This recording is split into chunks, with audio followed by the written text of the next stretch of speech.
He opened a storage compartment in the seat beside him and carefully pulled out something black. It was a camera. He took a tubular black case from the same place, zipped it open, and removed a lens that was over a foot long. He fastened it to the camera body. Ed set his shoes beside him on the seat, watching the fat man who had now erected a tripod on the deck of his seat and was screwing the camera to the top of it. Ed knew better than to ask questions. He kept silent and watched. The cigarette pack in his shirt pocket was unopened and had stayed dry. He opened it now and lit up, then peeled the wet shirt off, wrung it out over the gunnel, and spread it out on the empty seat beside him. The fat man had his camera ready now, pointed toward the trees. His enormous bottom filled the back of the boat seat. He had only to lean sideways to have his eye at the viewfinder. Ed leaned back and smoked, waiting. There were ripples on the surface of the water, and they glowed above their troughs with iridescence.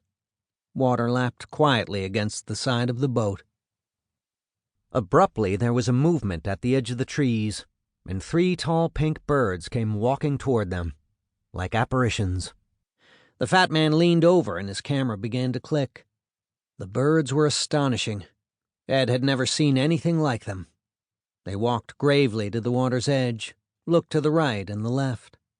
The one in the middle took a few silent steps, its knees bending backward, raised its pink-edged wings, held its long neck straight out, and fanned itself into the air. Its ghostly awkwardness gone, it was flying. The other 2 followed. As the third took off, Ed could see that its long bill was strangely wide at the tip, as though there were a bulb growing there. It gave the big creature a lugubrious, comical look, but when it was aloft, like the others, it flew like a dream.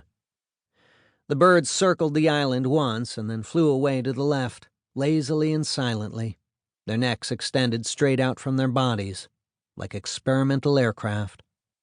Ed felt goosebumps.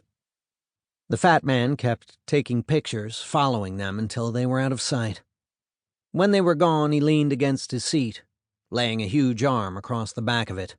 "That's it," he said in a gravelly voice. "It was something," Eddie said. He felt a lot better.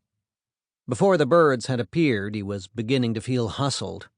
The whole thing was like a wild goose chase, but they hadn't been wild geese.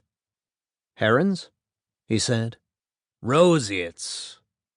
The fat man was dismantling his camera. When he got it stowed back in the compartment, he reached down to the deck beside him, lifted a cover, and pulled out a bottle with tinfoil around its neck. He opened it and handed it back to Ed. The label read Dos Equis. It was Mexican beer.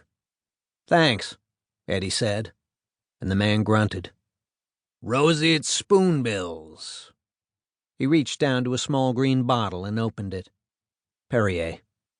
Ed grinned. "I remember you always drank imported beer." "I have a persuasive doctor nowadays." Ed took a long swallow from his beer. "What I want to talk about is a tour," he said. The fat man sipped his Perrier and said nothing. "There's a man with a cable TV company, and he wants to put us on cable." "I don't know what you're talking about," the fat man said.